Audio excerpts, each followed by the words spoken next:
నా ప్రియులరా, ప్రభు ఏమన్నాడు? నీ తమ్ముని రక్తము యొక్క స్వరము నేలలో నుండి నాకు మొర్ర పెట్టుచున్నది. నువ్వు చేసిన పని ఏంటి? నేను కావలివాడనా అని నన్ను అడుగుతావా? నా తమ్ముడు ఎక్కడున్నాడు నన్ను అడుగుతున్నావేంటి ప్రభు అని అడుగుతావా?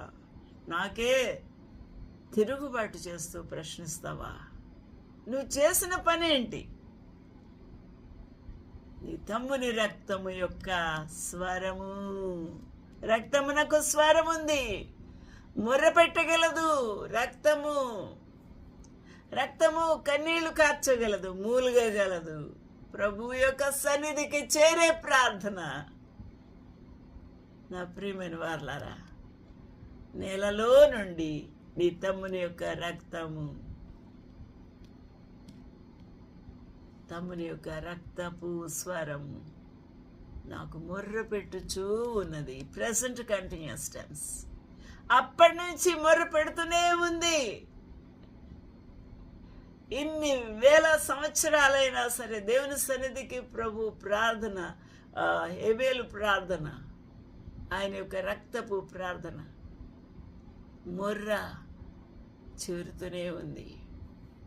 ఆ 24 పెద్దల చేతిలో ఉన్న సువర్ణ పాత్రలలో ఆ యొక్క ధూపము, ప్రార్థన, కన్నీళ్లు దాచుకొని రెడీగా ఉన్నారు. వారు ఆ కన్నీళ్లను కలెక్షన్ చేస్తున్నారు, ప్రార్థనను కలెక్షన్ చేస్తున్నారు, సమకూరుస్తూ ఉన్నారు. ఆ యొక్క ప్రార్థనకు సమాధానంగా ప్రభు ఒక రోజున ఆయన లేవనెత్తుతాడు.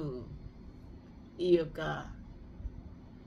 దేవుని యొక్క సన్నిధిలో సమకూర్చబడిన ఈ యొక్క ప్రార్థనలన్నిటికీ కూడా సమాధానం ఆయనే ఇస్తాడు.